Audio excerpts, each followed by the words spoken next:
गुरुर्ब्रह्मा गुरुविष्णु गुरुर्देवो महेश्वरा गुरुः साक्षात् परब्रह्मा तस्मै श्री गुरवे नमः।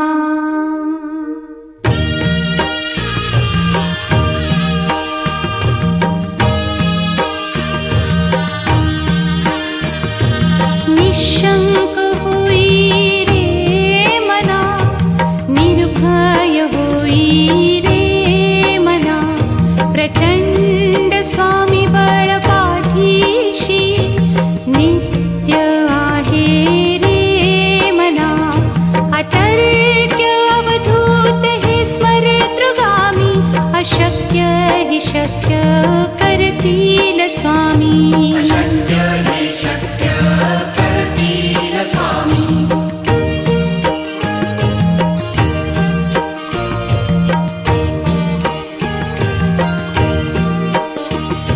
जिथे स्वामी चरण तिथे न्यून काया, स्वये भक्त प्रारब्ध घडवी ही माया। आज्ञे विना काळही ना नेई त्याला, परलोकी ही ना भीती तयाला। अशक्य ही शक्य करतील स्वामी। अशक्य ही शक्य करतील स्वामी।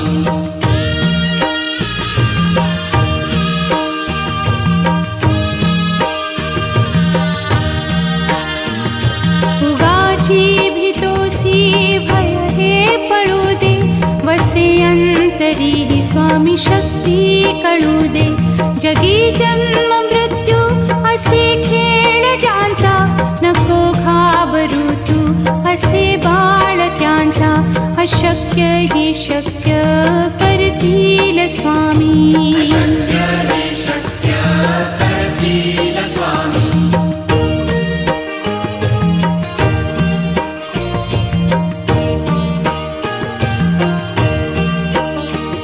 खरा होई जागा श्रद्धे सहित, कसा होसी त्या वीण तू स्वामी भक्त। आठव कितीदा दिली त्यानीच साथ, नको डगमगू स्वामी देतील हात। अशक्य हि शक्य करतील स्वामी। अशक्य हि शक्य करतील स्वामी।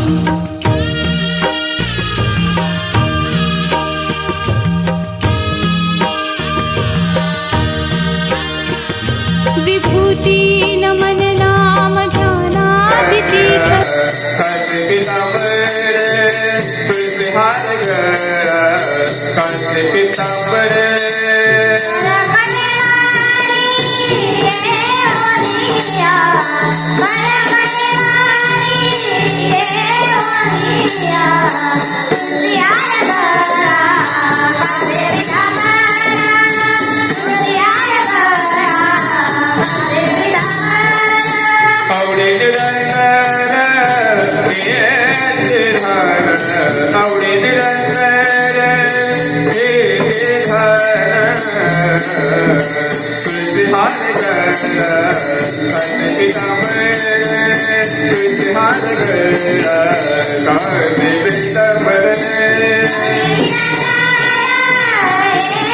सुंदर ते ध्यान उभे विठेवरी।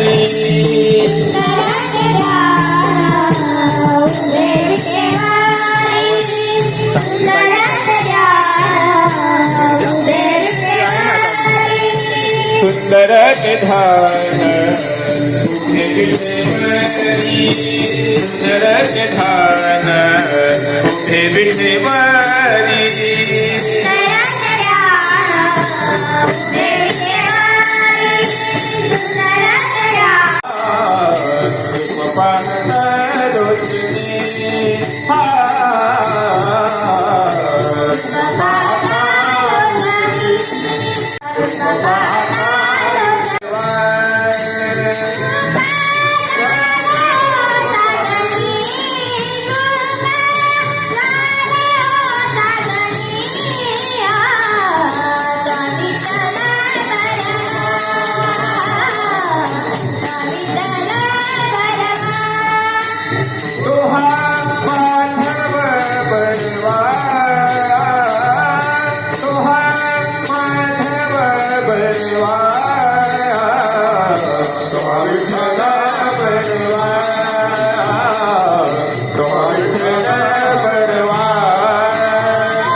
सुखदाते जोरे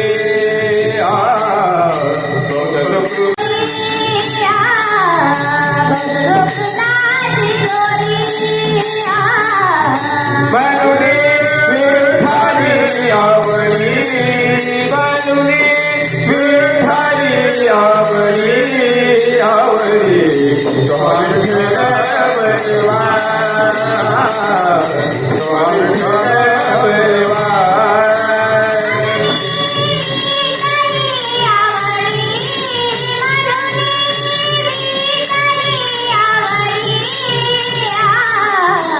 स्वामी बलवा स्वामी बलवा तोहा माधव बलवा तोहा माधव बलवा बलवा तो विठ्ठल बलवा तो विठ्ठल बलवा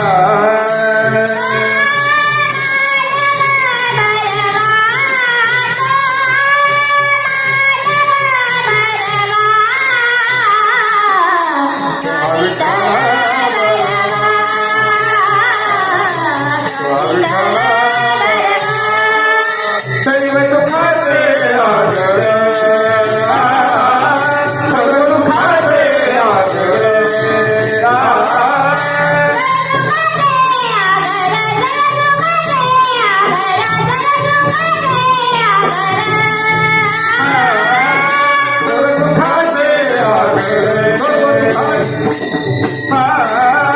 सर्व दुखाचे आगर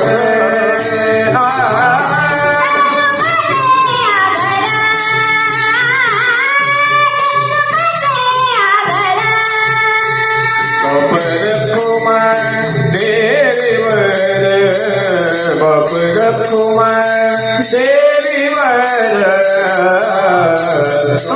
विठ्ठल बलवा तो विठ्ठल बलवा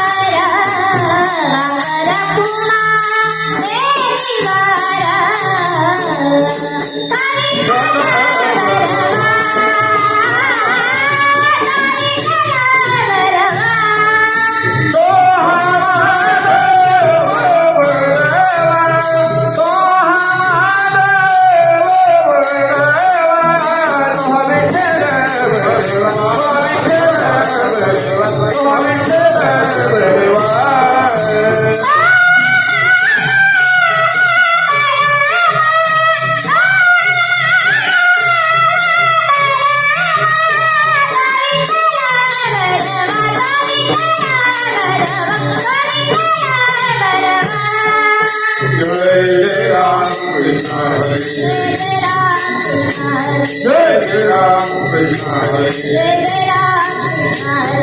जय राम कृष्ण हरे जय राम कृष्ण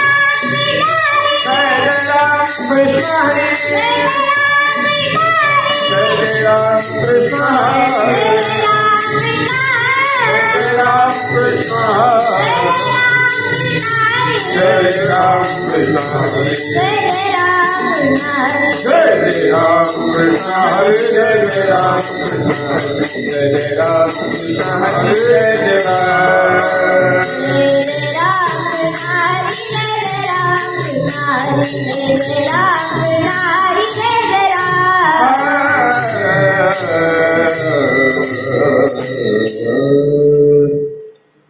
मनोनी शरण जावे मनोनी शरण जावे सर्व भावी देवाची सर्व भावी देवाची भावी देवाची सर्व भावी देवाची तो हा उत्तरित तो हा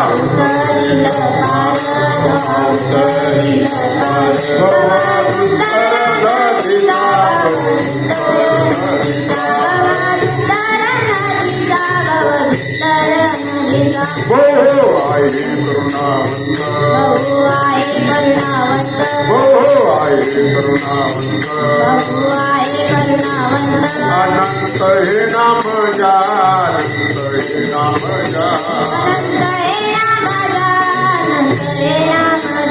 तो हा उतरिल पार तो हा उतरिल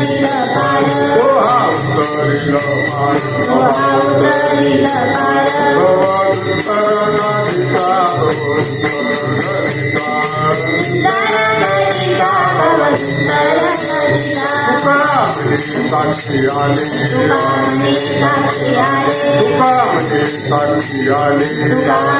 साक्षी आले तेही केले प्रगट तेही केले प्रगट तेही केले प्रगट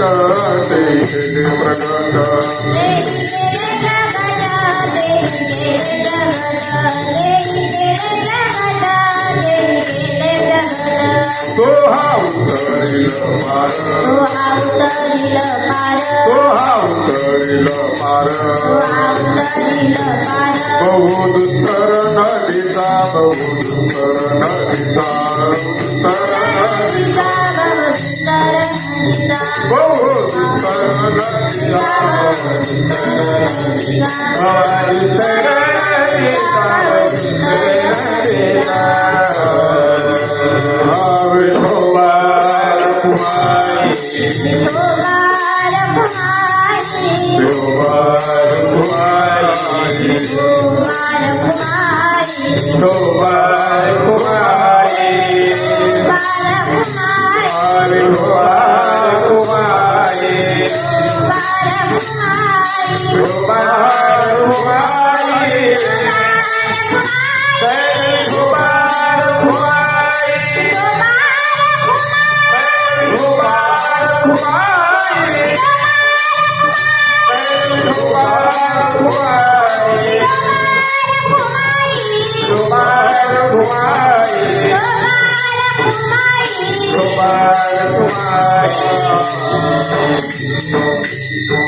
मनाओने शरण जावे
म्हणवणे शरण जावे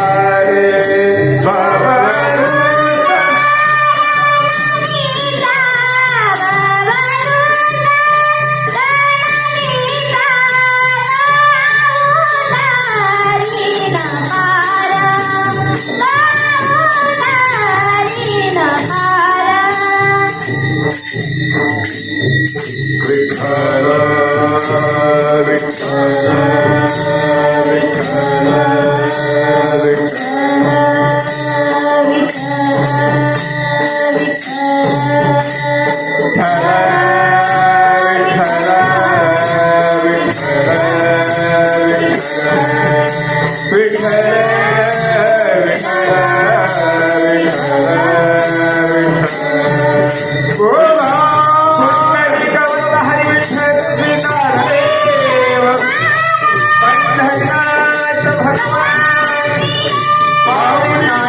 सर्व भावे देवासी तो हा उतरील पारे तो हा उतरील पारे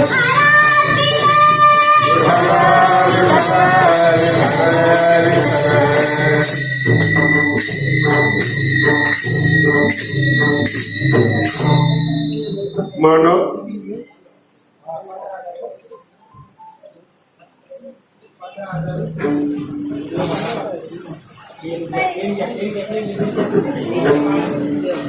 म्हणून शरण जावे सर्व भावी देवाची तो हा उतरील पार भवदुस्तर नदीचा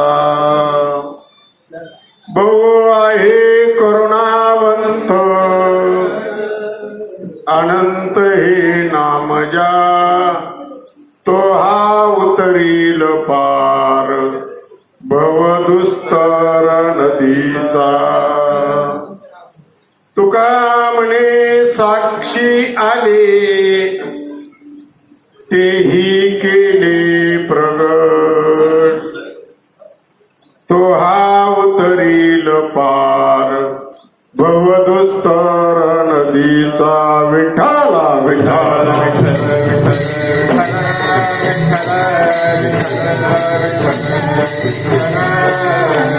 पाठ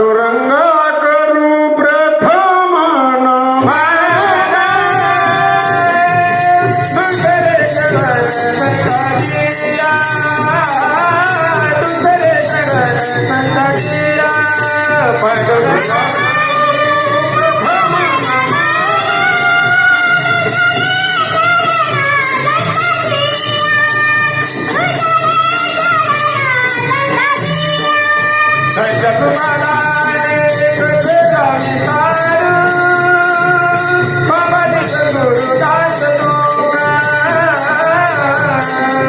बाबाजी गुरुदास तुगा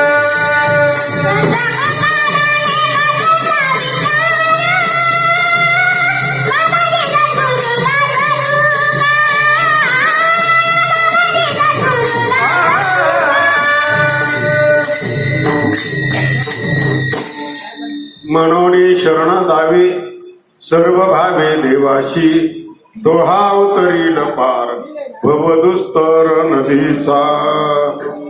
प्रस्तुत प्राप्त समयी वैकुंठवाशी सदाशिव आप्पा बाबूराव पागळे यांचं हे 5.5 महिन्याचं कीर्तन आहे.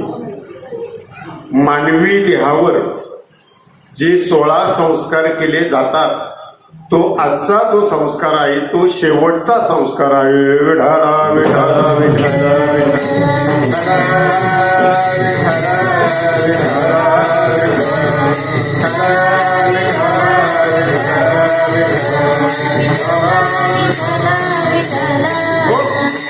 आणि त्या प्रित्यर्थ कीर्तन रूपी सेवेकरता निवडलेला अभंग कोणाचा आहे नव्यानं सांगण्याची गरज नाही.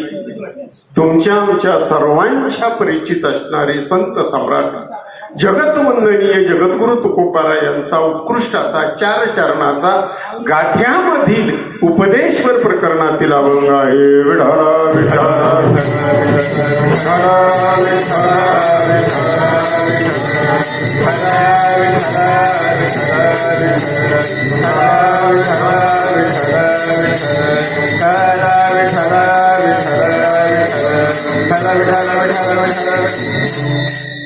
या अभंगाच्या माध्यमातून जगद्गुरु तुकोबारा साधनकालीन साधकाच्या जीवनामध्ये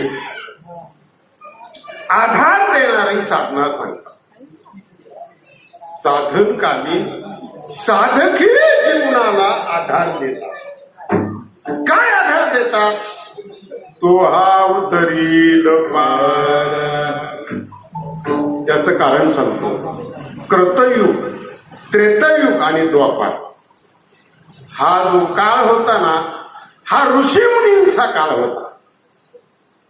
त्यात व्यास, वशिष्ठ, विभांड, अंबरीश त्याच्यामधले काही ऋषी आहेत आणि काही मुनी आहेत.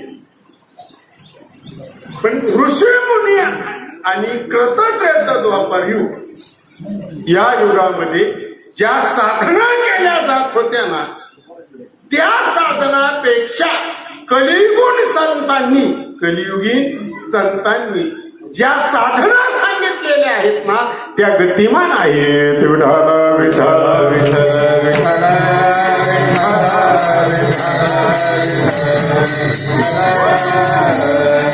त्या गतिमान कशा आहेत सांगतो ऐका. राजा परीक्षिती हा पांडव कुळामध्ये जन्माला आलेला राजा. भगवान निर्धामाला गेल्यानंतर आपण राहणं योग्य नाही म्हणून पांडव सुद्धा निर्धामाला निघून गेले. पण गादीला कोणीतरी वारस असावा म्हणून राजा परीक्षितीची नेमणूक केली. राजा परीक्षिती हा परीक्षणामध्ये निरीक्षणामध्ये चतुर असल्यामुळं वैचारिक धर्माचा वापर करून सिद्धी म्हणजे पृथ्वीचं पालन करीत होता. सिद्धी पण योग असा आपलं वाडवडिलांचं राज्य म्हणजे हस्तिनापूरचं साम्राज्य. आणि हस्तिनापूरचं साम्राज्य म्हणजे समुद्र वलयांकित राज्य होतं. सूर्याने त्याच राज्यात उगवायचं आणि त्याच राज्यात मावळायचं. नवखंड पृथ्वीचं राज्य म्हणजे हस्तिनापूरचं साम्राज्य. पण आपल्या वाडवडिलांनी कारण माणसाला एक सवय घरामध्ये एखादा माणूस मेला त्याला जाळून आलं का त्याचा शोध करणार नाही, पण म्हाताऱ्याच्या पुस्तकामध्ये बॅलन्स किती शिल्लक आहे हे पाहिल्याशिवाय राहणार नाही. आपल्याकरता काही ठेवले का? म्हातारी जर गेली तर पिटी उचलतील काय दागिनं आहे का? तसं राजा परीक्षेचा विचार करतो, आपल्या वाढवडिलांनी आपल्याकरता काही ठेवले का? म्हणून त्यांनी खजिन्याची खोली उघडली. त्या खजिन्याच्या खोलीमध्ये त्याला एक मुकुट सापडला. तो बंदिस्त होता. ज्या अर्थी या पेटीमध्ये बंदिस्त आहे त्या अर्थी या पेटीमध्ये माझ्या वाडवडिलांनी काहीतरी अमोल रत्न जपून ठेवला असं. पण ती उघडली, तिच्यात मुकुट निघाला. तो सोन्याचा होता. सोन्याचा मुकुट पाहून राजा परीक्षेतीला आनंद झाला का माझे पूर्वज सोन्याचा मुकुट परिधान करीत होते. पण त्याच्या लक्षात आलं नाही तो मुकुट जो होता ना तो मुकुट जरासंघाचा होता. आणि जरासंघ हा दैत्य होता. त्याचं नाव जरा होतं. जरा शब्दाचा अर्थ आहे म्हातारा. आणि म्हाताऱ्याची वृत्ती कशी आहे माहिती का तुम्हाला? वयाच्या प्रबोधे विचारजा, जिथं अविचाराचा जन्म आहे, जिथं अविचाराची बुद्धी आहे ती जरा बुद्धी. आणि अविचाराच्या बुद्धीचा ज्यांनी संग्रह केलेला आहे ना याचं नाव जरासंघ आहे. आणि त्या जरासंघाचा तो मुकुट होता. म्हणजे विचारी माणसाचा नव्हता. कोणाचा होता? अविचारी माणसाचा तो मुकुट होता. आता पुढे ऐका. तो खोलला, हातात घेतला. पण तो मुकुट राजा धर्माने सांगितलं होतं हस्तिनापूरचं राज्य हे जरासंघाचं नाही, हे राजा धर्माचं आहे. आणि धर्माच्या राज्यामध्ये ज्या ज्या वस्तूला हात लावू त्या त्या वस्तूमधून धर्माची प्रवृत्ती झाली पाहिजे. चांगले विचार जन्माला आले पाहिजे. त्याच्यामध्ये सद्भावना निर्माण झाली पाहिजे. आणि हा जो मुकुट आहे हा अविचारी आहे, जरासंघाचा आहे. याला माझ्या राज्यात तुम्ही हात लावू नाही, याचा तुम्ही वापर करू नाही. आणि जरासंघाची बुद्धी माझ्या कुळामध्ये येऊ नाही, त्याला कोणी हात लावू नाही म्हणून तो गपचीप बंदिस्त ठेवला होता. पण याला माहिती नाही. याने तो मुकुट डोक्यात घातला. त्याच्या अधिकारा इच्छा सांगतो. पांडव निधनाला गेले. कलियुगाला सुरुवात आहे. कलियुगाला सुरुवात झाल्याबरोबर कलीचा घोडा पृथ्वी तलावर आला. राजा परीक्षितीच्या पराक्रमामुळे कलीचं काही चालत नव्हतं. त्याच्या घोड्याचा लगाम जागेवर धरायचा. पण कली एक दिवस शरण गेला, हे राजा परीक्षिती, हे तुझं राज्य आहे आणि तुझ्या राज्यामध्ये मी सुद्धा अवताराच्या रूपाने जन्माला आलो. पण हेच लक्षात घे, ज्या राजाचं राज्य आहे त्या राज्याचं पालन करणं तुझं कर्तव्य आहे. या पृथ्वीतलावर मीही जन्माला आलोय. मला सुद्धा जीवन जगण्याकरता तुला सवलत दिली पाहिजे. राजा परीक्षितीने सांगितलं तू कली आणि तू जास्त करून कळी लावायचं काम करतो. तू माणसात माणसं राहून देणार नाही. म्हणून तुला सांगतो तुला चांगल्या माणसात यायचं नाही, सत्यात यायचंच नाही. इलेक्शनला आला तरी चालेल, सत्यात यायचं नाही. पण काही जागा दिल्या जी चव्हाट्यावर कर्म शिकतात ना तिथं जा.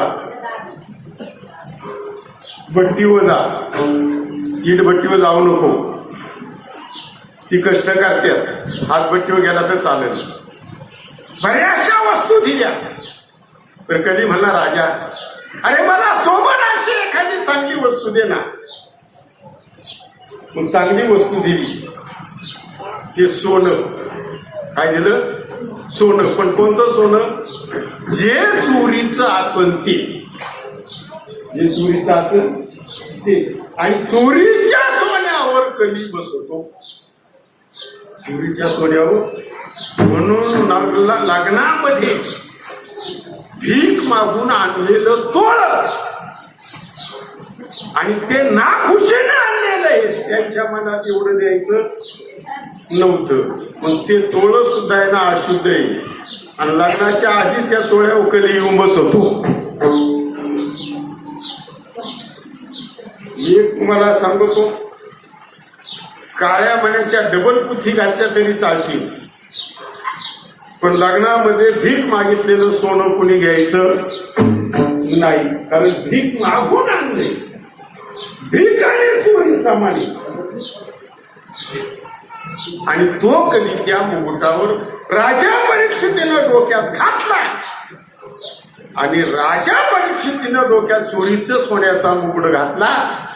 फिरून आणलेला होता, त्याचा वध करून आणलेला होता.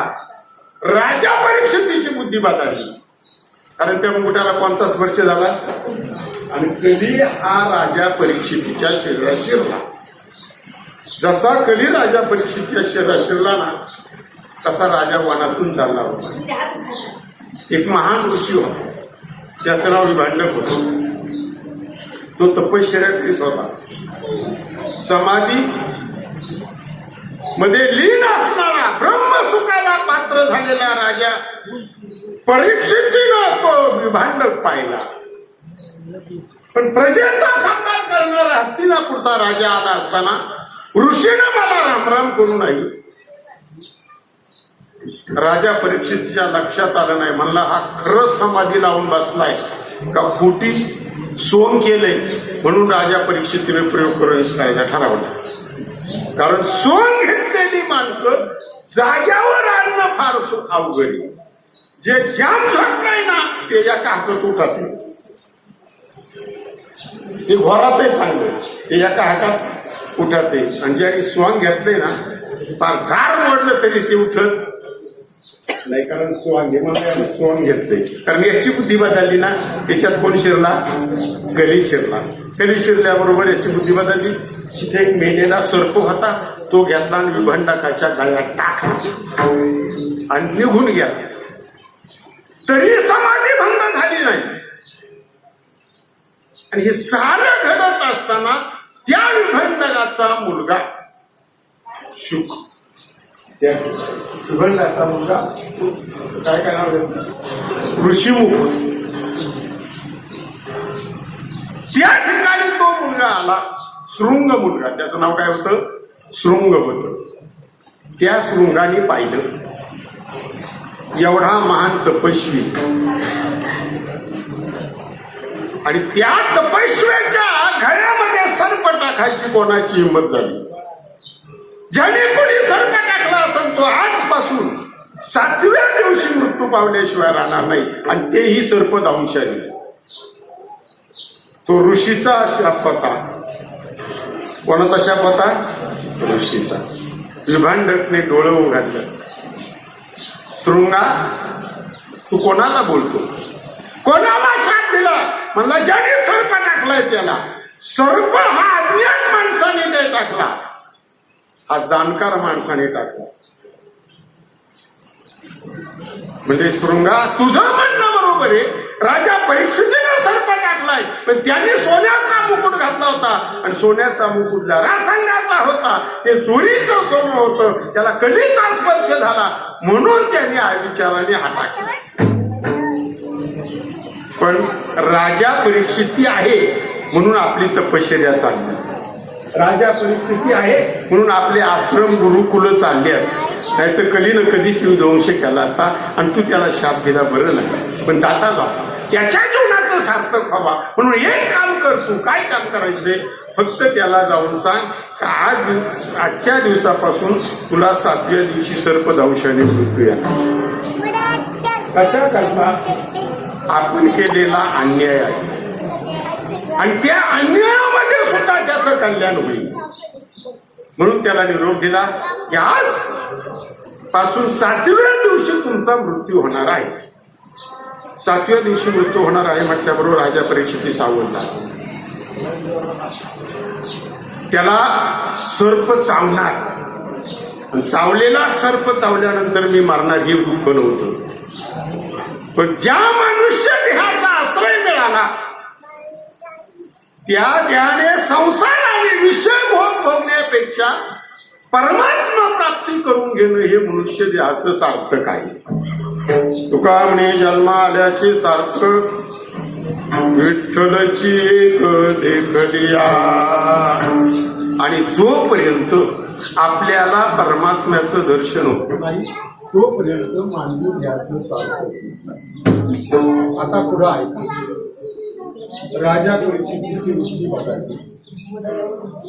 मला सर्प चावणार आहे, मी 7 दिवसात मरणार आहे, हा विभंडकाच्या मुलाचा म्हणजे शृंग ऋषीचा शाप, तो सत्य होणार. मग राजा परीक्षितीनं त्याच्या राज्यामध्ये जेवढे ऋषी मुनी होते ना त्यांच्या गाठी घ्यायला तो यमुनेच्या काठावर मधुवनात आला. आणि मधुवनामध्ये आल्यानंतर त्या मधुवनामध्ये तपश्चर्या करणाऱ्या ऋषी मुनींना हात जोडला, काया वाचा मनोने शरण आला. हे संत म्हणतानो तद्विधी प्रणिपातेन परिप्रश्नेन शिकवया उपदेक्षन्ति ते ज्ञान ज्ञानीनच तत्वदर्शना. हे संत म्हणतानो आजपासून 7व्या दिवशी मला सर्पदंशाने मृत्यू येणार आहे, पण 7 दिवसामध्ये मला देवाची प्राप्ती होईल का, मला हा भाग सांगायचा.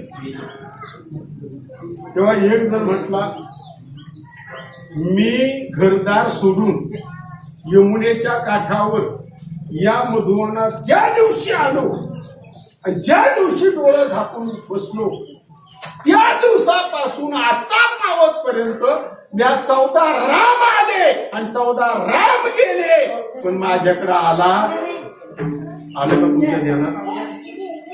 किती राम गेले?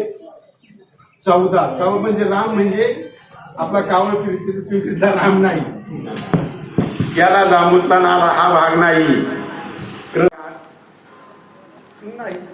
तुम्ही का वाया जाती नाही त्याचं करता आयुष्य किती शिल्लक हे मला पहिलं सांग. बरोबर आहे, जे भोग घ्यायचंय ते भोगण्याकरता आयुष्याचा विचार करावा.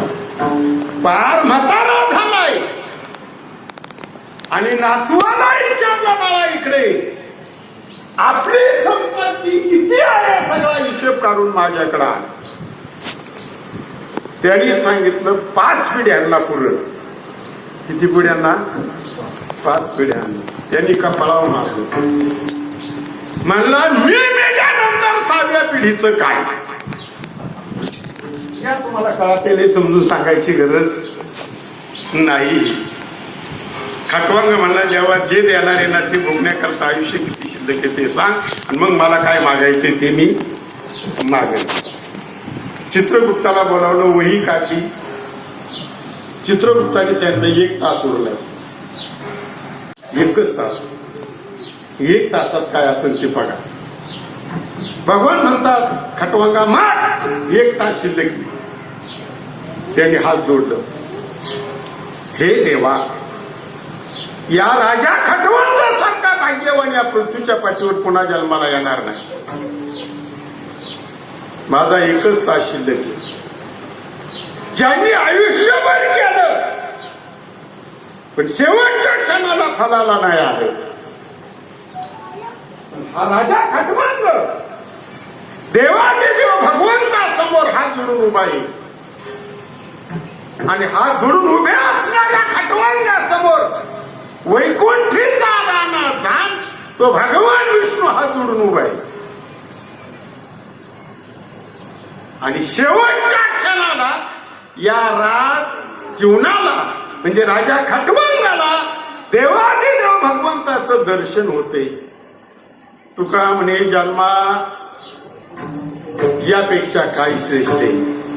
भाग्यदशा कैशी प्राप्त झाली, भाग्यदशा कैशी प्राप्त झाली, प्राप्त झाली. 1 तास उरला खटवंगराया, 1 तास उरला खटवंगराया, 1 तास उरला खटवंगराया, 1 तास उरला खटवंगराया. भाग्यदशा कैशी प्राप्त झाली, भाग्यदशा कैशी प्राप्त झाली.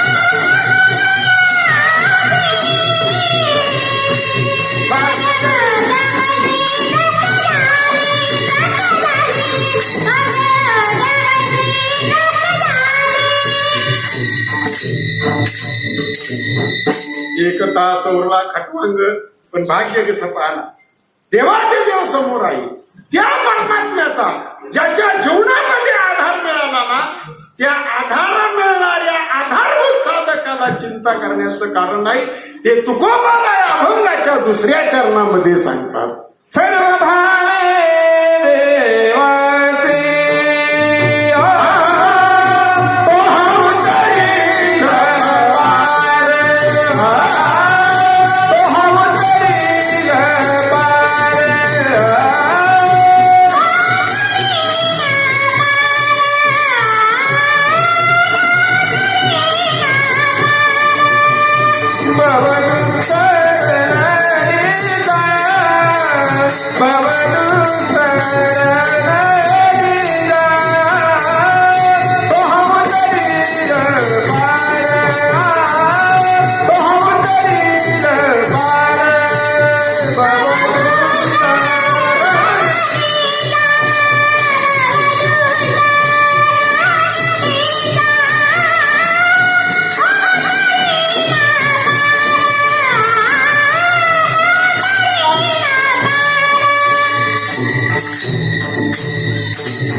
आता अभंगाचा संदर्भ आहे तो हा उतरील पार अरे किती अवघड असू दे बहुदुस्तर नदीचा पण त्या परमात्म्याचा त्या सद्गुरूचा त्या संतांचा जर तुम्हाला आधार मिळाला तर आधार मिळणाऱ्या जीवनाला भागलिया मज वाहतील किंवा वाटदावी कर दरोनिया संत आधार देतात देव हा मला आधार देतो म्हणून या भवसागरातून माया नदीतून तरुण जायचं असेल तर तो परमात्मा तुम्हाला आधार देईल पण त्याचा आधार मिळावा त्या देवाने आपल्याला आधार द्यावा म्हणून तुम्ही काय करा ते तुकोबाराय अभंगाच्या प्रथम चरणात सांगतात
आता अभंगाची मूळ भूमिका आहे का तो हा उतरील पार तो परमात्मा तुम्हाला या भव नदीच्या पलीकडे नेईल पण त्याचा आश्रय करा काय आश्रय करा म्हणून शरण जावी म्हणून शब्द महत्वाचा आहे म्हणून शब्द हा अनुभवजन्य वाचक म्हणून शब्द अनुभवजन्य वाचक असल्यामुळं तो भूतकाळाची जाणीव करून देतो भूतकाळाची म्हणजे पूर्व पिठिकेची जाणीव करून देतो वर्तमान काळाला उत्तेजन देतो आणि भविष्याचा वेध घेतो कोणा सांगतो ऐका म्हणून शब्द पूर्व पिठिकेची जाणीव करून वर्तमान काळाला उत्तेजन देत भविष्याचा वेध घेतो तुकोबाराय म्हणतात म्हणून का म्हणून शब्दाचा पहिला अर्थ आहे का मला अनुभव आला.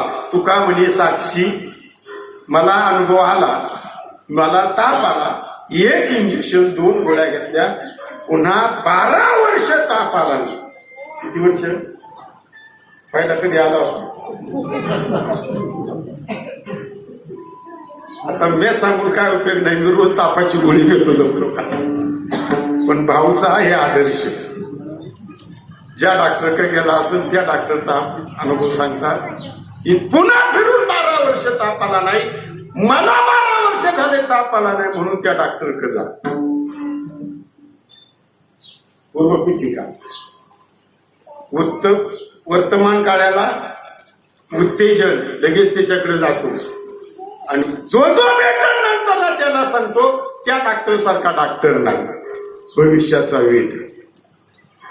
तुकोबा म्हणतात तो परमात्मा माझ्या साक्षीला आला, अनुभवाला आला, आणि अनुभवाला आल्यानंतर मी काहीच केलं नाही, फक्त त्याला शरण गेलो म्हणून तुम्ही. आता पुढे एकदा ऐका. म्हणून शब्दाचा अर्थ ज्ञान, योग आणि कर्म. ज्ञान दुस्तरी, जया ज्ञाना लागी गगन गिळतात योग्य अवघडी. एवढं सोपं नाही. तुम्ही आमच्याकडे पोरं टाकता, ज्ञान हरिपाठ पाठ करणं अवघड आहे. काकडा पाठ करणं अवघड आहे. यदा कदाचित टीव्हीला लागणारी पिक्चरची सगळी गाणी पाठ होती, पण देवाची द्वारी कोणचा पाठ होणार? अवघड. ज्ञान दुस्तरी, कर्म सूक्ष्म आहे. मंत्र जर चुकला, मंत्र चुकणारा ब्राह्मण आणि मरणारा यजमान. सत्यनारायण. या गोष्टी अवघड आहेत. मग या अवघड जर असतील, याला का लागत असेल तर साधू संतांनी विचार केला, वेदाने जे सांगितलंय, पुराणांनी जे सांगितलंय, शास्त्राने जे सांगितलंय, त्याच्यापेक्षा काही वेगळं आहे का? संतांनी मिटिंग घेतली. ऋषी मुनींच्या साधना अवघड आहे आणि आपलं आयुष्य लय थोडे. त्या काळात किती आयुष्य होतं सांगा तुम्हाला? कृतयुगामध्ये 10 लक्ष आयुष्य होतं. किती होतं? 10 लक्ष. त्रेतायुगामध्ये 10 लक्षामधला 1 शून्य गेला. किती राहिलं? अरे कृतयुगात 1,00,000 आयुष्य होतं. त्रेतायुगामध्ये त्याच्यातला 1 शून्य गेला. खाली किती राहिलं? 10,000. दशलक्ष आयुष्य होतं. दशलक्ष किती होतं? आता थोडं म्हातार पण आले भाऊ, वरती भावताला भाऊ काय गरज होती का तुम्हाला छाप्याची? आता हाय जी करायला आहे, त्यांना तेवढाच आधार सापडतो करतात बाबा. दशलक्ष आयुष्य कृतयुगामध्ये, त्याच्यात 1 शून्य गेला. त्रेतायुगामध्ये 1,00,000 राहिले. किती राहिलं? 1,00,000 बरं का ध्यानात घ्या. आणि मग घरी जा, म्हणजे सावध वसा. द्वापार युगामध्ये 1 शून्य गेला. किती राहिलं? 1,000. दशलक्षातला 1 गेला, लाखातला 1 गेला, आणि द्वापार युगामध्ये पुन्हा 1 शून्य गेला. किती राहिलं? 1,000 राहिलं का? कलियुगामध्ये पुन्हा 1 शून्य गेला. किती राहिलं? 100 राहिलं का नाही? तुम्हाला आयुष्य किती आहे सगळ्यांनी ध्यानात ठेवा. त्याच्यातलं निम्म कशात गेलं? झोपत गेलं का नाही? 50 वाजा 100 50 काय झालं? वजा झाले का नाही?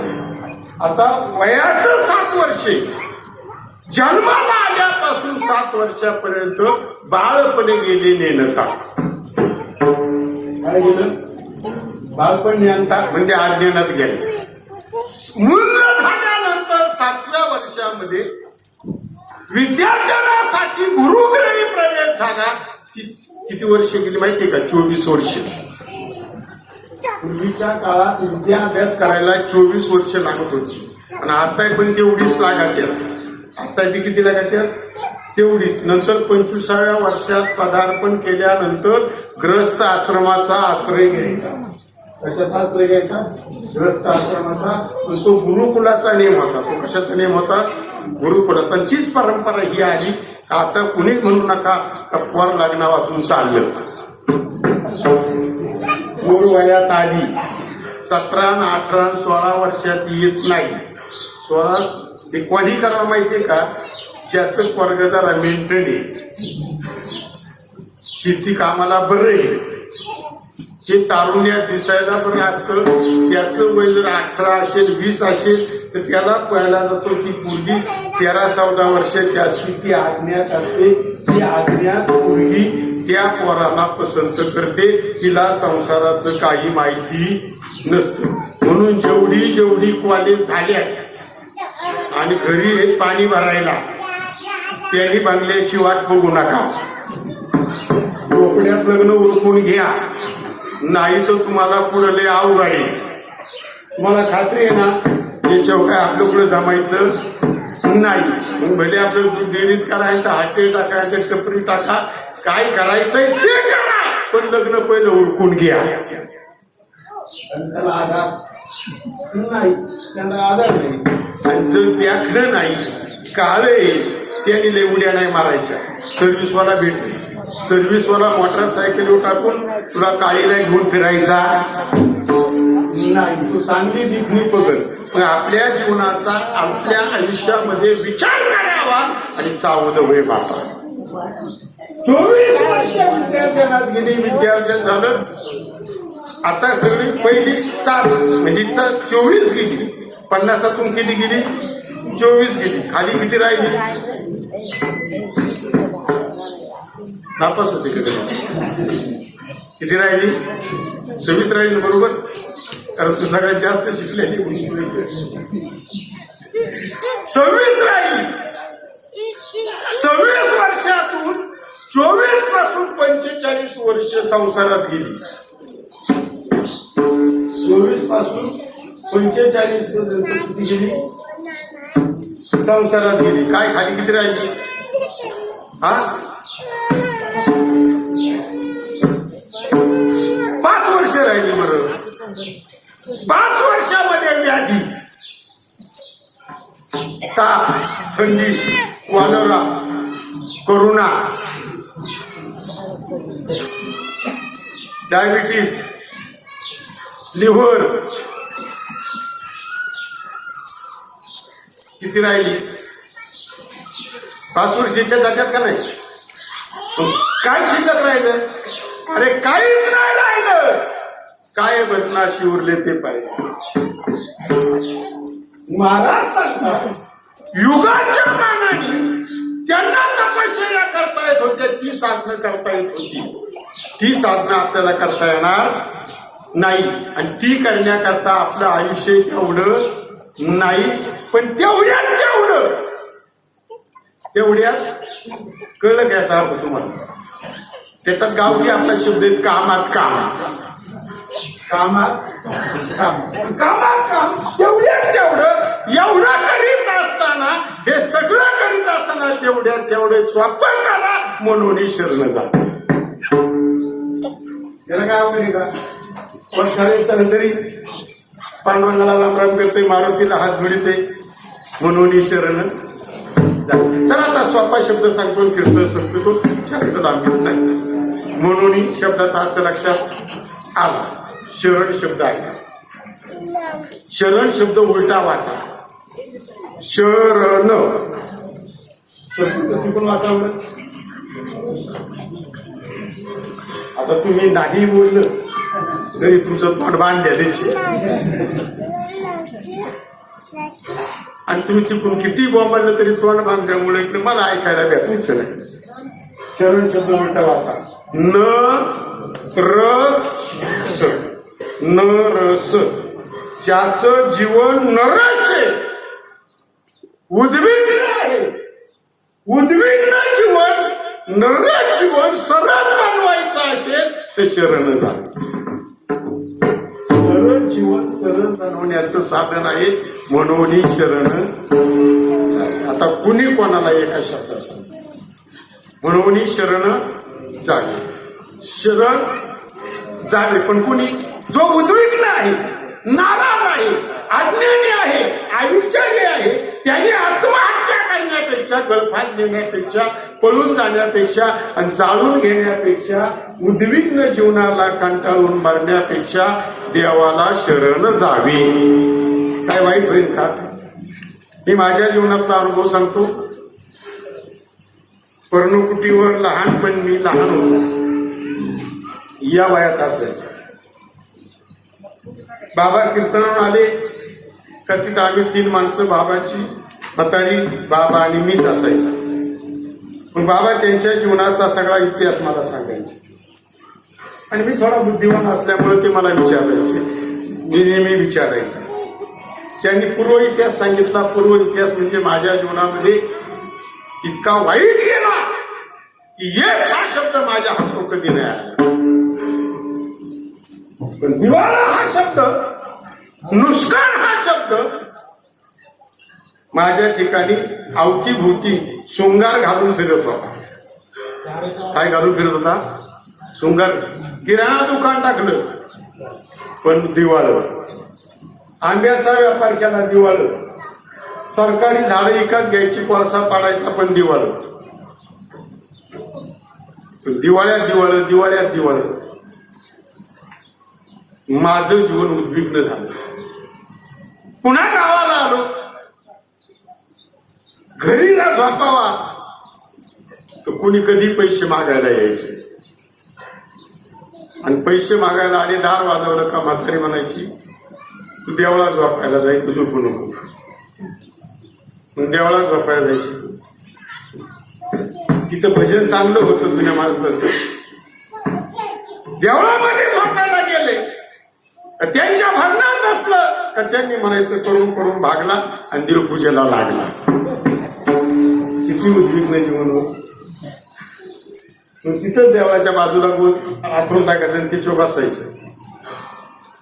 पण मन स्थिर नसल्यामुळं त्या भजनाचं लक्ष नाही. लांब बसायचं कारण जवळ गेलं काही नाव ठेवायची आणि भजन संपलं, प्रसाद वाटायला सुरुवात झाला का माझ्याकडं कुणी प्रसाद आणत नव्हतं.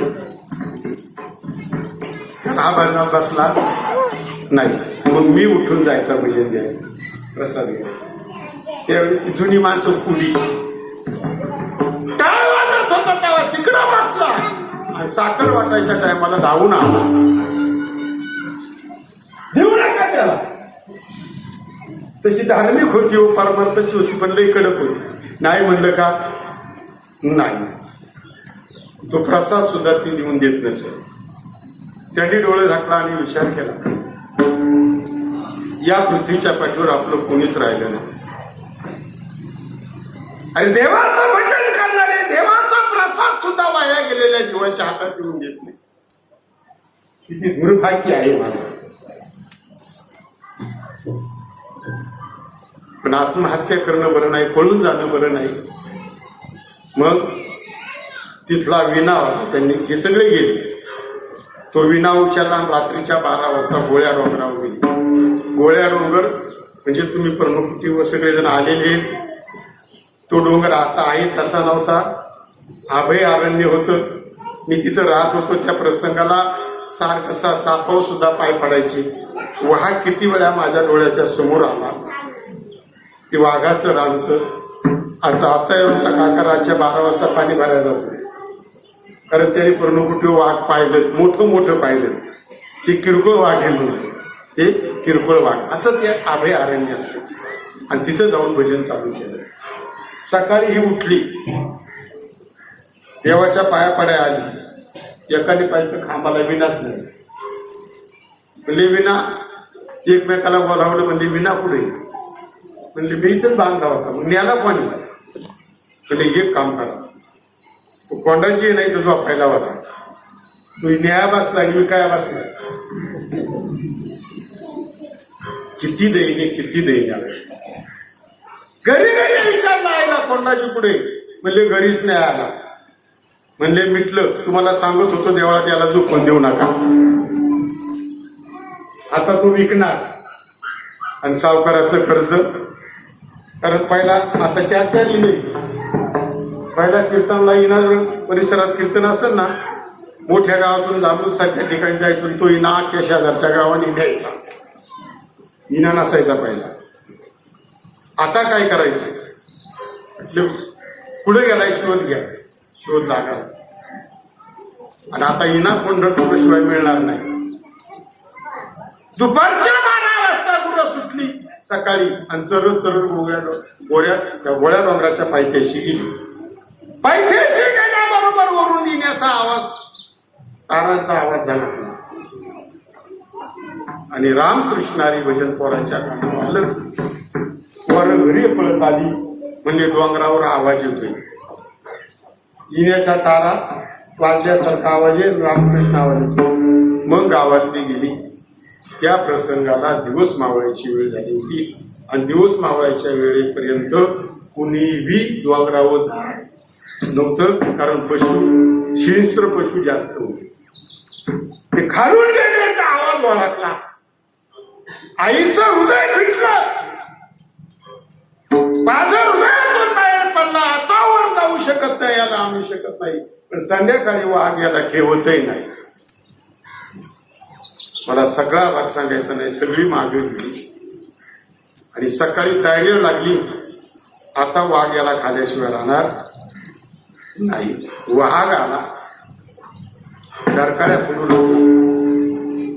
पण देवाचं भजन बंद केलं नाही.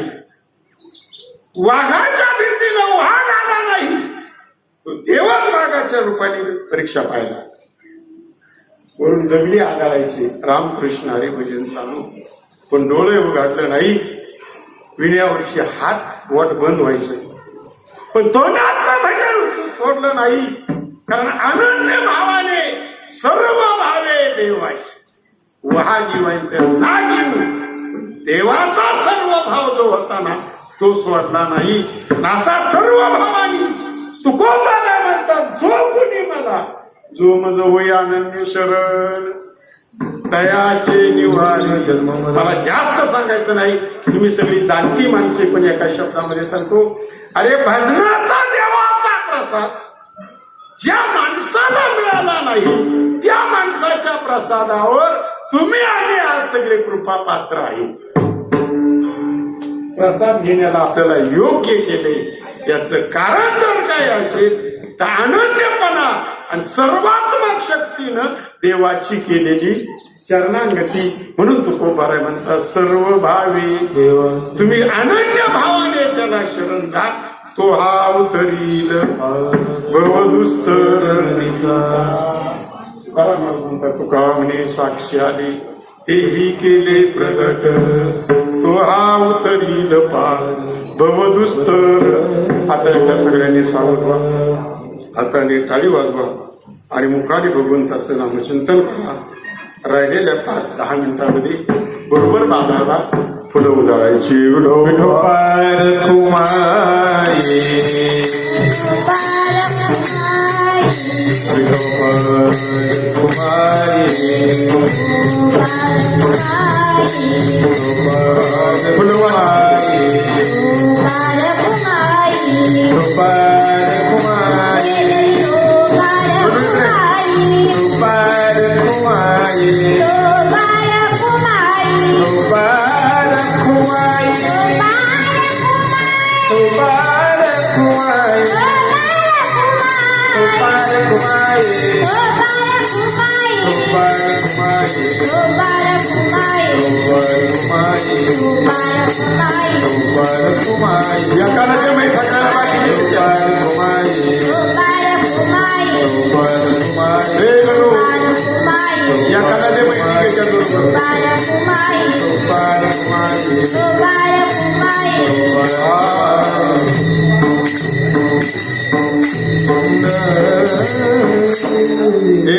तुला समजायचं का असं मध्ये काय करायला द्यायचं मध्ये घेते सगळी तुझी शेजारच्याला ते मुठभर जा पुढं.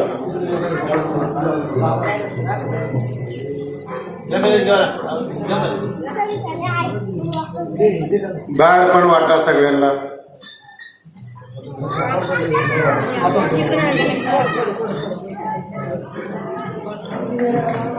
मग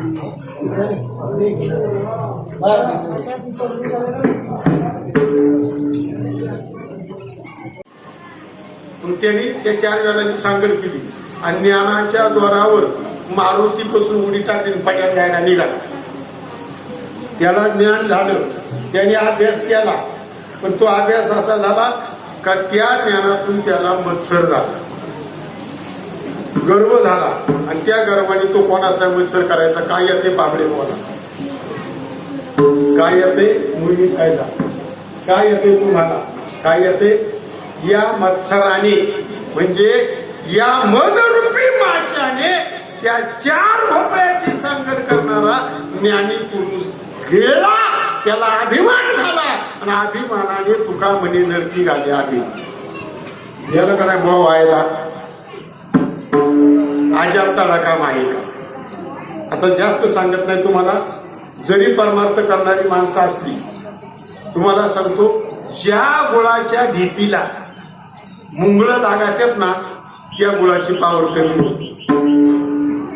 ज्या साखरेला मुंग्या लागात्यात ना, त्या साखरेची पावर कमी होती. त्या न्यायाप्रमाणे परमार्थ करणाऱ्या साधकाला जर समाजरूपी मुंगळा आणि मुंग्या झोंबल्या, मोह, माया, दंभ, अहंकार हे मुंगळ झोपलं, तर तो सुद्धा साधक या माया नदीतून करून जाऊ शकत नाही. आता चला, माया ही ब्रह्मातून जन्माला आली, म्हणजे ब्रह्म झाला पिता आणि माया झाली मुलगी, झाली का नाही. आता हा तसा एक संबंध आहे. तसा मायेचा आणि ब्रह्माचा. तुम्ही भीतिक ऐकणारी माणसं आहे, पण भीतिकवादी काय करतात, 2 टोकाला 2 होत्यात. एका टोकाला आणखी नाही, गुणींचं साम्य करते नाही. चंद्र सूर्य उगवल्यापासून जेव्हा जन्माला आले तेव्हापासून तर आता पावतपर्यंत कलगीचं आणि सूर्याचं कधी एकत्र येणं झालं नाही. ते तसंच राहिले, तसंच राहिले. पण माया आणि ब्रह्माचे अनेक संबंध आहेत. किती संबंध आहे. पहिला आहे जन्यजनक भाव संबंध, दुसरा आहे कार्यकारण भाव संबंध. कार्यकारण भाव संबंध, माया जन्माला आली म्हणजे देव झाला, ब्रह्म म्हणायचं, देव म्हणायचा नाही. ब्रह्म बाप आणि माया मुलगी. मायेचं कार्य सुरू झालं, मायेचं कार्य सुरू झालं. तिने विस्तार केला आणि त्या निर्गुण निराकार ब्रह्माला सुद्धा जन्म घ्यावा वाटला. मग तो कृष्ण झाला, राम झाला. तो अनेक अवतार धारण केले का नाही. मग त्यांनी वामन अवतार धारण केला, पांडुरंग अवतार धारण केला आणि त्या अवतारामध्ये तो नावारूपाला. आता नावारूपाला आलेलं पोरग, एवढं गोजीरवानं पोरग आहे, बापाला बिन लग्नाचं ठुता येईल का. त्याचं लगीन केलं पाहिजे का नाही. मग आता मला सांगा, तो निर्गुण निराकार परमात्मा सोडून झाला, त्यावेळेस त्याचं लगीन झालं तर कोणाशी झालं. माईशी झालं का नाही. माईला केलेलं. मग माया आई, पती जन्मला माझ्या पुत्री आणि मी झाली तयाची. ऐका कधी वाटता धर्म माझा आणि सर्वापरी भौरी बोजा, सगळं मी करते आणि नाव फुकाट याचं लागते. भाऊ वर्ग शाळेत गेले, न्यायला आई, नाव कोणाचं. आई म्हणते एवढा जीव काढा, पण नाव त्यांचं लागलं. उद्या सोडचिठीच्या टायमाला कसं होईल. तो भाग सांगायचा नाही. ते विश्व जेने निर्मित शक्ती तिची. अशा अनेक प्रकारचे भावसंबंध आहेत आणि भावसंबंधामुळे उदाहरणार्थ काहीतरी भावसंबंध होता. आपाचं आमचं कितीतरी दिवसाचं प्रेम होतं. या पिढीपासून नाही, त्यांच्या वडिलापासून बाबुराव बाबा आणि त्यांच्याही पासून त्यांचे वडील आता या पोरापर्यंत इथपर्यंत म्हणजे 4 पिढीचा आमचा संबंध. आता भाऊ किती मानला असता आणि सरपंच काही जरी मानला असता, त्या पोरांनी नसता आहे बाबाच पाहिजे का. तरी आमचा भाव संबंध आला, त्यामुळं सरपंचाला भावड्या बसायला लागलं का दुसऱ्या वर्ष जमणार नाही. बाबळे महाराजांचं झालं. याचं कारण का. कोणता संबंध. भाव संबंध. तसं माया आणि ब्रह्म याचे अनेक संबंध आहे. तो पहिला संबंध आहे नवरा बायकोचा, आणि ज्याचा नवरा बायकोचा संबंध आहे नवऱ्याचं बायकोला ऐकायला लागत.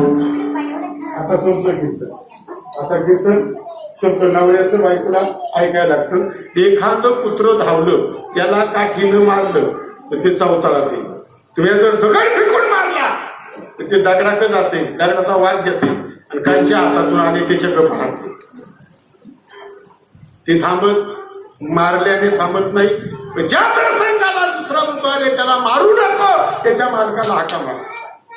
कुत्र्याच्या मालकाला हाका मारली, त्यांनी यू केलं. यू केल्यावर कुत्र्याने शिपूट खाली घातलं आणि घराकडे मालकाचं पळत गेलं. ज्याचं कुत्र त्यांनी हाका मारली का ऐकायचं. कीर्तन संपलं, सगळ्यांनी ध्यानात घ्या. कीर्तन संपलं. ज्याचं कुत्र त्यांनी हाका मारली का फिरत का नाही. तसं ज्याची बायको याचं नाव घेतलं का गप्प बसत. हरी हरी तुम्ही म्हणाले सगळं, हरी हरी तुम्ही म्हणाले, हरी हरी तुम्ही म्हणाले सगळं, हरी हरी तुम्ही म्हणाले, माया गाळ तुटतील, माया गाळ तुटतील, माया गाळ तुटतील. हरी हरी तुम्ही सगळे, येथे माया गाळ तेरे मन तुझे गाळ, येथे माया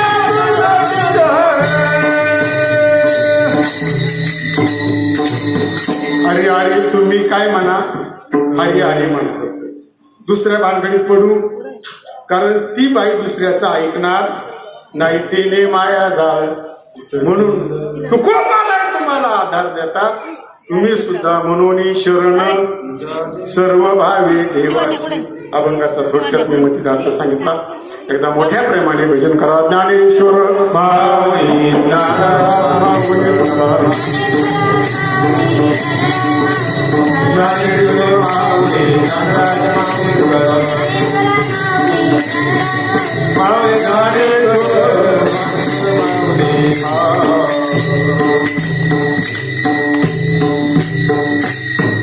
म्हणून शरण जावे. या संसार अत्यंत दुःखाची निवृत्ती आणि परमानंदाच्या प्राप्तीचं साधन सांगतात. तुम्ही देवाला शरण जा, तो तुम्हाला पैल केला नाही, कारण तो नाव आहे आणि नाव चालवायची त्याला माहिती. म्हणून आजचं हे कीर्तनाचं माध्यम वैकुंठवाशी सदाशिव आप्पा बाबूराव पाबळे यांना जाऊन 5.5 महिने झाले. 5.5 महिन्याचं श्राद्ध नसतं, पण पर्याय मार्ग असतो. घरात काय अडचणी आल्या तर त्या करण्याकरता केलं जातं. आणि तुम्ही दर महिन्याला केलं आणि 2.5 महिन्याचं केलं आणि 3.5 महिन्याचं केलं तरी चालत. तर त्या जीवाच्या निमित्ताने करायचं.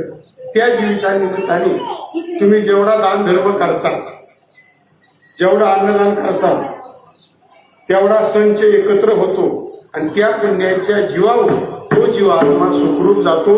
तुम्ही कवरे करा, पण वर्षभर बंद करायचं नाही. म्हणजे नाही पाहुणा जेवायला आला ना तरी गायला घेऊन दाखवायचा आणि श्राद्धाच्या दिवशी वर्ष पूर्ण होईपर्यंत आपणना निवड दाखवायचा. कारण वर्षभर लांबचा प्रवासी मुंबईला काय पायी निघलो जाते का, घाटातून जायची पहिली. त्याचा वशिला त्याचं पुत्र काशीला. अरे ज्याच्याकडे पैसा येते विमानाचं तिकीट काढतं आणि 10 मिनिटात मुंबईला पोहोचला. तसं ज्याचा पुण्याचा वशिला आहे ना तो जीवात्मा इह लोकातून परलोकात जाणाऱ्या अवघड वाटेनं पुण्याच्या जोरावर जातो. आता तुम्हाला एक शब्द सांगतो आणि कीर्तन सांगतो. आई बाप त्याला म्हणायचे, असताना मुलाकडे मागत नाही, असताना मुलाकडे मागत नाही. उपाशी म्हणतील पण त्याला दे म्हणणार नाही. पण मेल्यानंतर त्यांना पर्याय नाही, मुलाशिवाय कोणी दिलं तरी त्यांना पोचत नाही. ज्या पिंडाने जो पिंड तयार केलाय त्या पिंडानेच पिंडदान करायचं. त्याच पिंडाने.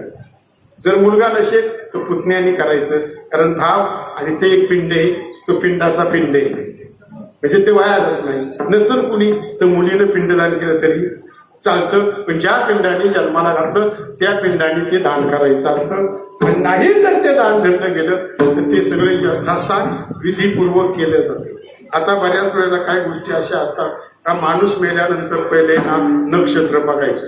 नक्षत्र बेकार नक्षत्र, काही नक्षत्र चांगले असतात तर काहीच करावं लागत नाही, आणि काही नक्षत्र असते असतात ते केलं सोपं असतं ते त्या वेळेला, त्याला विधी नसतो, त्याला विधी नसतो. पण पिठाचं गोळ पुढे किती ठेवायचं, पुढे किती ठेवायचं हे जर ठेवलं गेलं तर काय होतं माहितीये का, पितृदोष लागेल.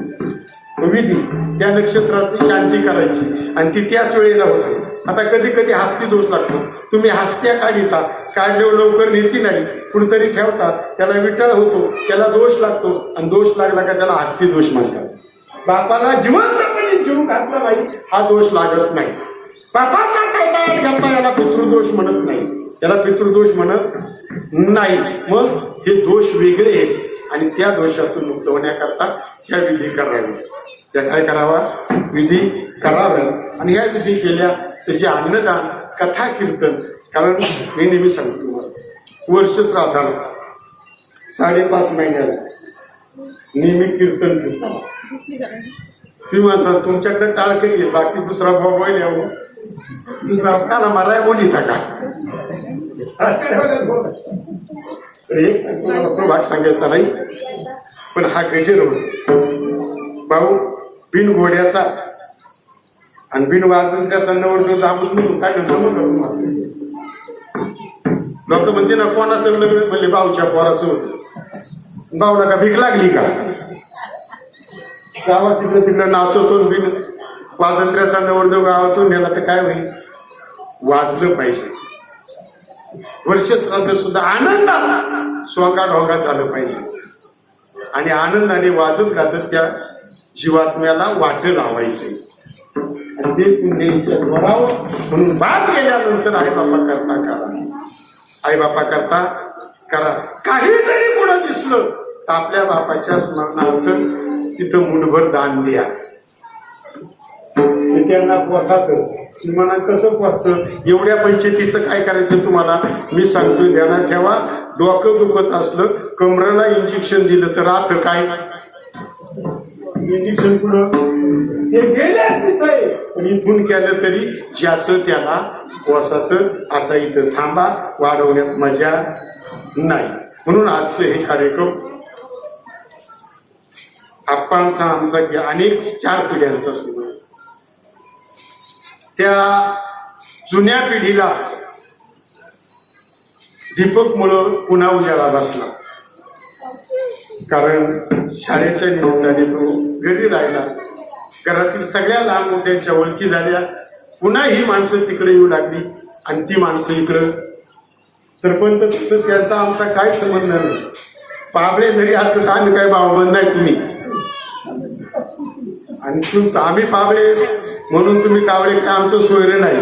कारण मी आहे धनगर, तुम्ही सगळे मराठी. पण भावबंदकीपेक्षा आणि सोयी संबंधापेक्षाही हे नातं त्यांनी जपलं आणि आज मी जपलं. आप्पाची कर्तृत्व शक्ती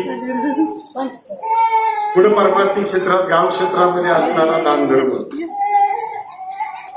पण दीर्घ आजाराने एवढा मोठा आजार का पितृऋणातून उत्तीर्ण होण्याकरता त्यांच्या मुलांना तो पेपर स्वतः नाकीनं वाटला. पितृसेवेचा पेपर सुरीत असताना हाडाची काळ नेत्राचा दिवा केला, पण त्यांनी पितृसेवेच्या जरी एक आलं नाही पण नापास नाही झाली. आणि शेवटच्या क्षणापर्यंत मला वाटते 4 पोरांना बाप्पा 4 मंगळ झालं असतं. 4 पोरांना 4 मंगळ झालं असतं. पहिल्या दिवसापासून तर शेवटच्या दिवसापर्यंत घातला विचार केला तर 4 पोरांना 4 मंगळ. एक लक्षात घ्या, 4 मुलांचं 4 मंगळ महत्वाचं नाही, पण 4था गुण घडलेली पितृसेवा आयुष्यात तुम्हाला पुढे टाकलेला पाऊल मागे येऊन देणार नाही. ही पुण्याई सातत्याने तुमच्या पाठीमागे उभी राहील. नाशी केलेली सेवा या बाळासाहेब तुमचीच वाट पाहत होतो. तुम्ही आले का मी संपवणार होतो. विठाला विठाला विठाला विठाला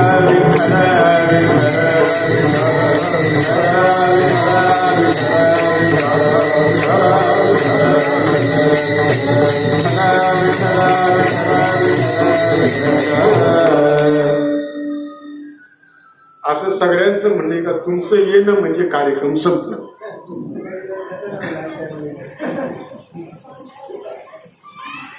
तेव्हा या पितृसेवेतून या पितरांचं जे ऋण होतं ते त्यांनी हयात काळात केले आणि सेवा केली. आता ही 4 मुलं, 4ही मुलांपैकी मला वाटतं दीपकच नोकरीला आहे ना. ती गजल इथे आपल्या काळ्या आईची सेवा, त्या सेवेतून होणारा जीवनामध्ये शेतकऱ्याला कोणत्या हाताने पुण्य मिळून सांगता येणार नाही. काही पुण्य असे असतात का ती करावं लागत नाही, घडतात. एखादं पुण्य सांगतो संपितो. माता मावल्याने आंघोळ करून सकाळी चूल पेटावली आणि पहिली भाकर केली. पहिल्या भाकरीचा तुकडा चुलीत टाकला, थोडं पाणी शिपलं तर तिला आश्वमेध देण्याचं पुण्य लागत. अग्निदेव संतुष्ट होतो आणि अग्निदेव संतुष्ट झाला का तो आशीर्वाद देतो. घे घे म्हणतात, तुझं हात भाजायचं ते पुण्य आहे आणि तो आशीर्वाद घे घे म्हणतात. तसं तुम्ही आहे ना, उकळताच्या अगदी गेलो उचलून उचलून पा पकडन फडकं बघत तो चहा ओतू जाईल. पण बाई कधी पकडन फडकं बघत नाही, झटकरी धरते पटकरी होते. हाताका बघत सुद्धा हा पुण्य होत. तसं शेतकरी वर्गातून पुण्य होतं, त्या पुण्याची गणना पूर्ण केली. आणि या माध्यमातून आजची कीर्तनाची सेवा आणि अट्टहासाने केलेला हा कार्यक्रम मागे लॉकडाऊनच होतं. आता लॉकडाऊन हे दसक्रिया लॉकडाऊन मध्ये आली. त्या दिवशी प्रवचन झालं, त्याच्यावर पुन्हा आज कीर्तन झालं. पण आपणच प्रवचन सुरू केली. आज वर्ष श्राद्धाचं कीर्तन आहे 12 महिन्यातून जाते. आज या ठिकाणी झालं. जड ध्याचा त्याग करून गेलेला जीवात्मा, आप्पासारखी एक साधी भुळी विचाराची मूर्ती, कोणाचा हेवा देवा न करणारी, क्रूर आकाराला वळण न देणारी, सरळ आणि सदाचारी व्यक्तिमत्व या कावळकुंडी गावातून हरपलं आणि जड ध्याचा त्याग करून गेलेला जीवात्मा या घराण्यामध्ये, या गावामध्ये जन्माला येऊ हीच प्रभूचरणी प्रार्थना करतो. आणि आरती होईल. आरती घरातील जेवढी पाहुणे, मग जावई असतील, सुना, मुलं, नातवंड, बहिणी, या सगळ्यांनी आरतीच्या माध्यमातून आप्पांची बोलवण करायची. घरातील सर्व नातेवाईकांनी आरती ओवाळायची आणि आरती ओवाळल्यानंतर प्रसाद होईल. नंतर बाळासाहेब 2 शब्द बोलतील आणि मग कार्यक्रम संपल. जय विठ्ठल जय जय विठ्ठल,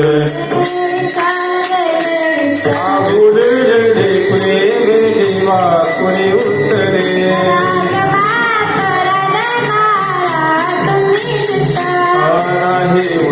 उत्तराची कन्या फुल,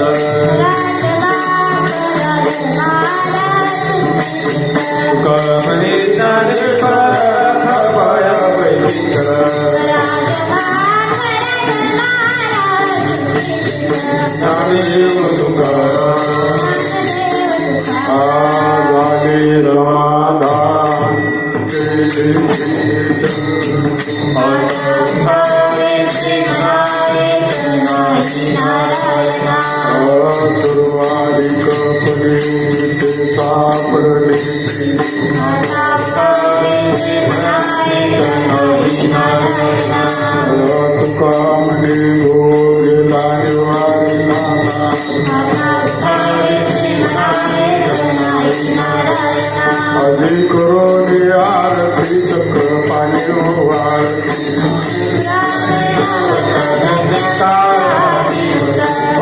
पाऊस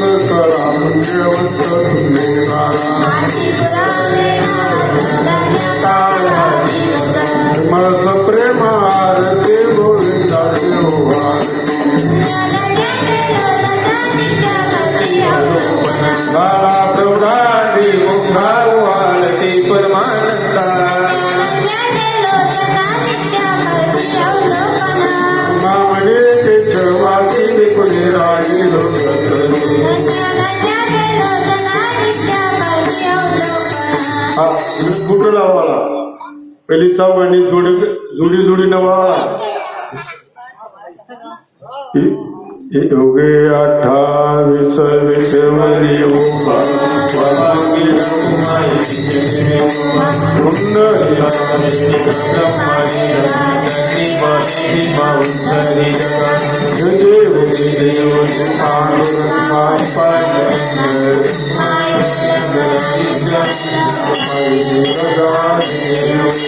तुळशी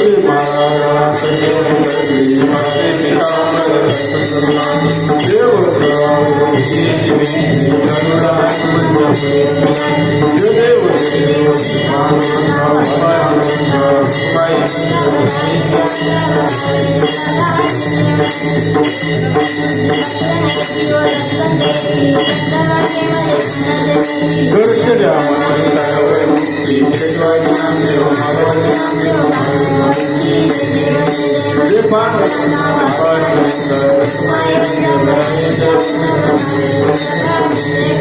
होता कृपा तुमची पशुबली भगवद्गीता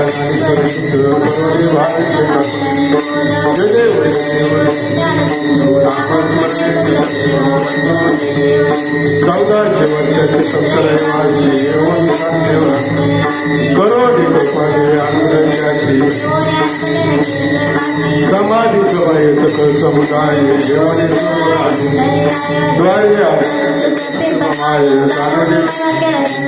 सावकाश प्रपंच रचना सर्वही जो गुण त्यागी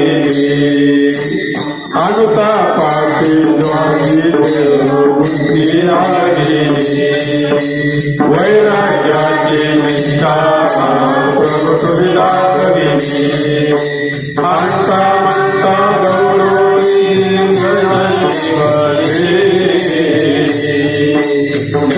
जयाची सद्गुरु स्वामी कृपया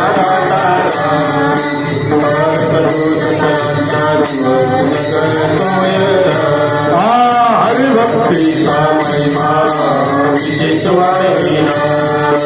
विरक्ती ज्ञानाचा ठेवा जगत वारागी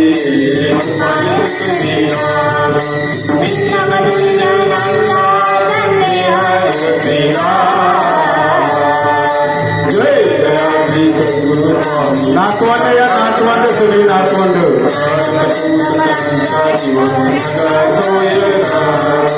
तेरा दिवस वया रक्षुयावती कोरड्या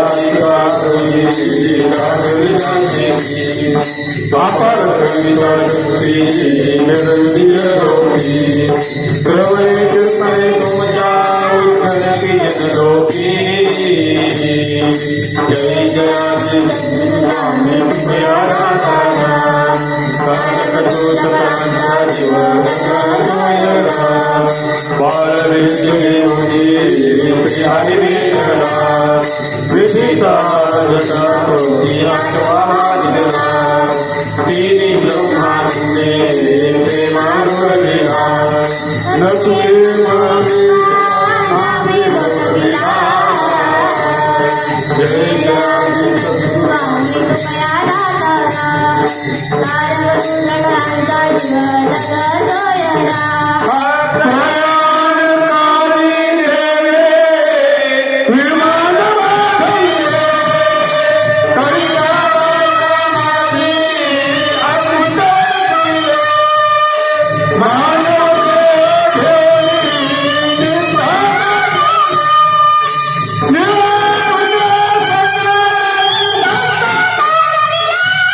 Thank you.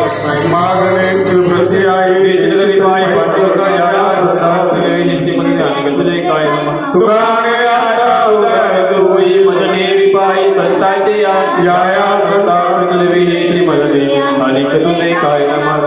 ज्ञानदेव तुका श्री अनंता मधुसूदना पद्मनाभा जगदापका जनार्दना विनाश सतदेवादि देवा कृपावादि केशवा महानुभव सदा शिवा सहस्रूप चक्रधरा विश्वंभरा गरुडजा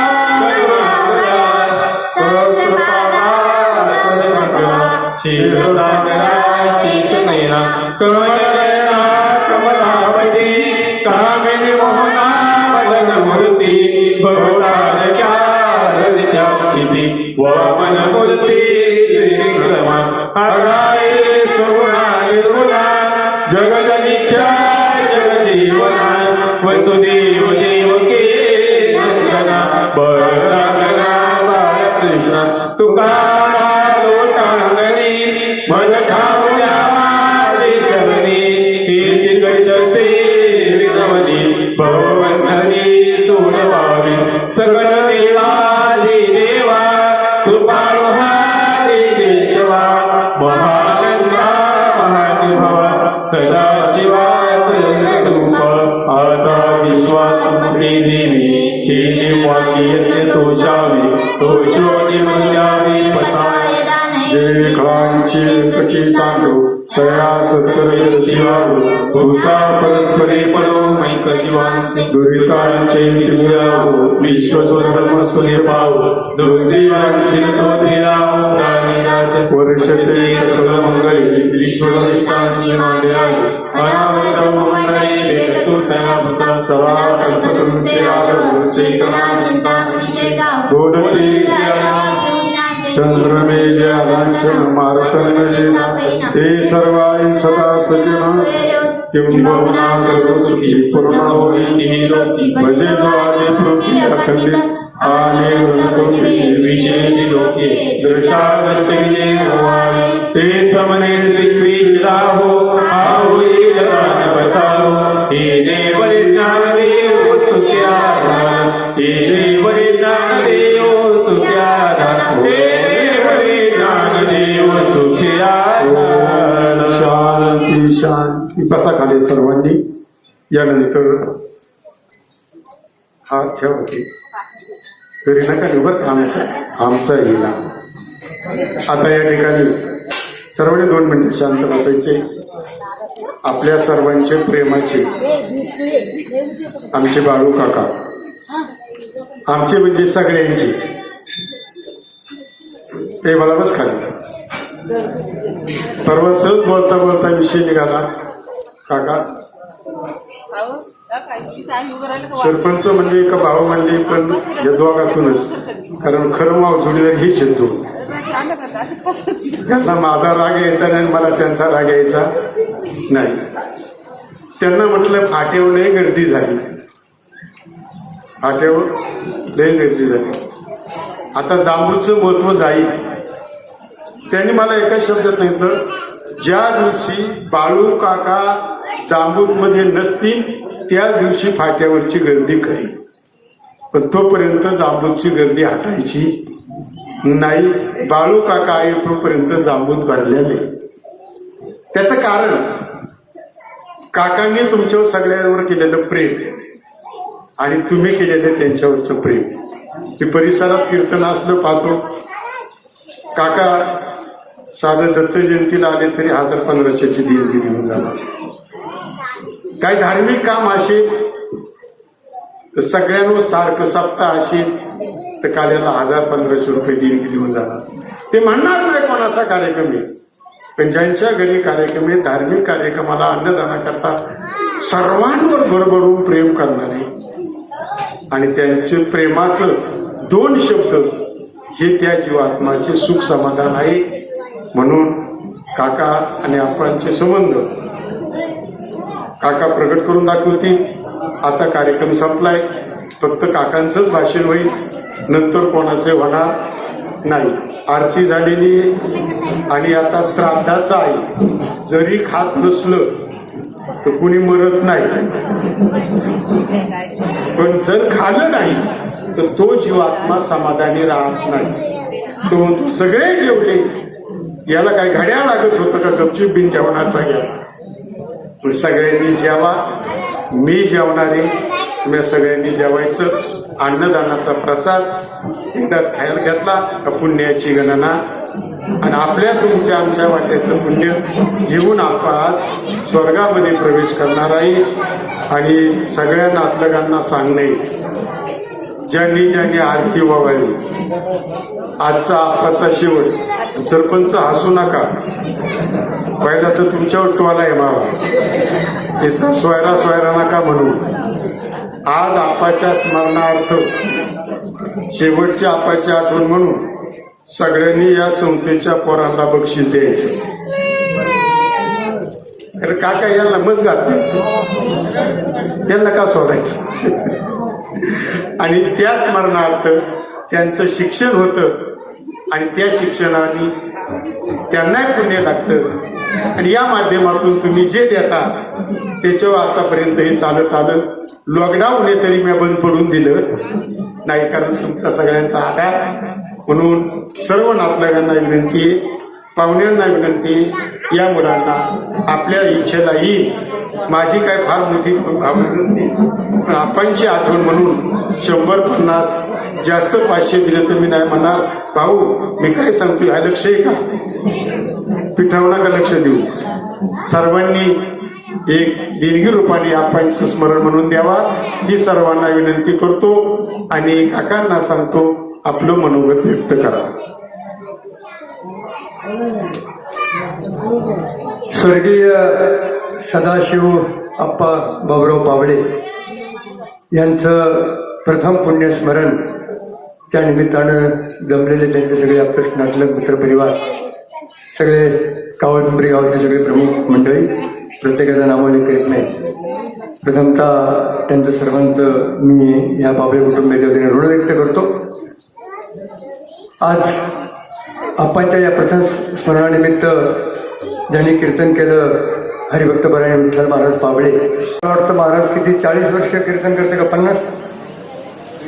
42 वर्ष. मी 40चा अंदाज बांधला होता, कारण मी लहान होतो तेव्हापासून ते कीर्तन, मी त्या अखंड हरिनाम सप्ताहामध्ये होतो तेव्हापासून त्यांचं कीर्तन पाहत होतो. आणि त्यावेळेस त्यांचे कीर्तन एक आवाज कमी असेल, परंतु सांगण्याची लपकं आणि जे काही उदाहरणं देतात ते अतिशय स्पष्टोक्त अशी उदाहरणं महाराजांनी कीर्तनाच्या माध्यमातून दिली.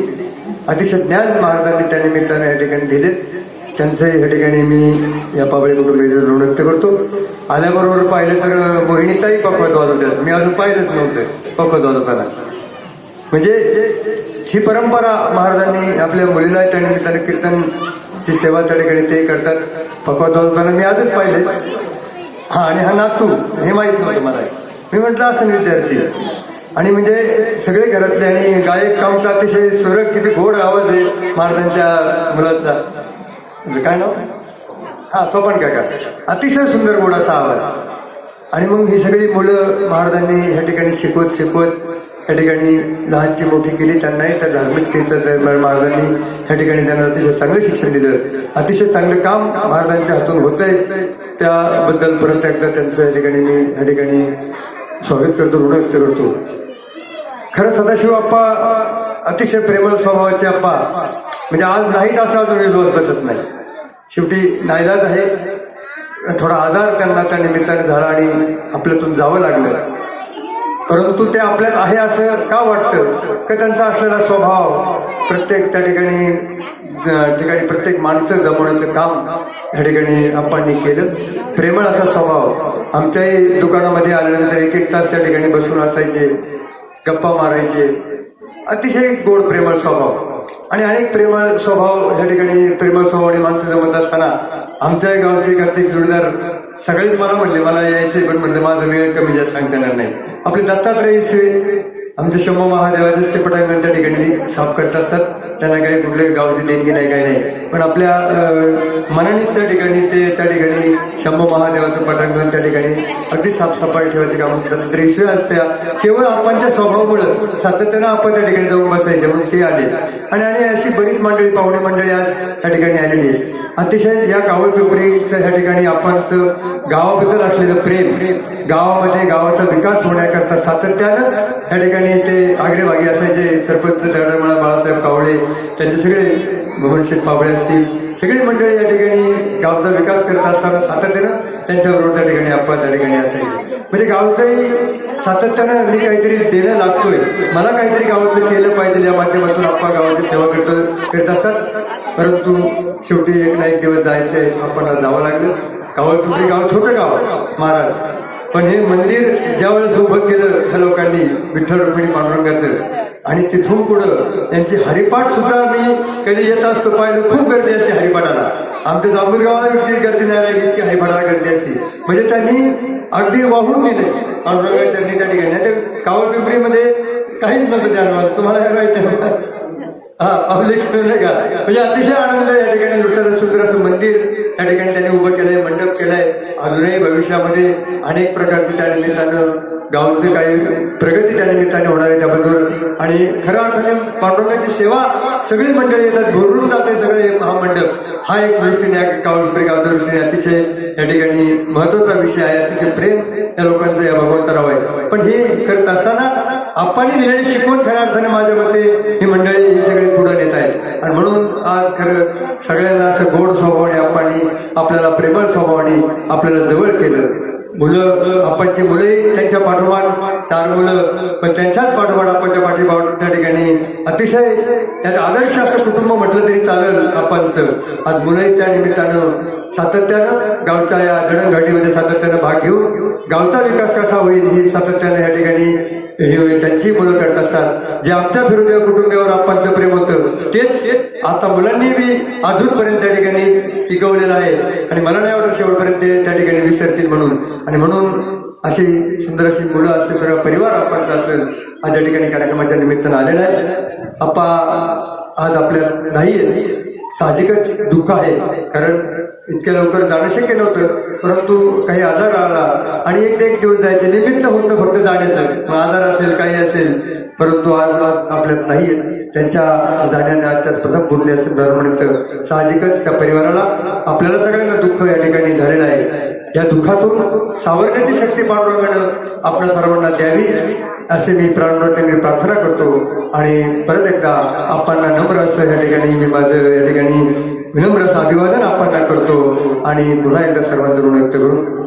आणि सर्वांना विनंती या ठिकाणी महाप्रसादाचं या ठिकाणी बनवलेलं आहे, सर्वांनी त्या ठिकाणी महाप्रसाद घ्यावा अशी या पावले कुटुंब योजने सर्वांना मी या ठिकाणी विनंती आणि प्रार्थना करतो. आणि मी थांबतो.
Oh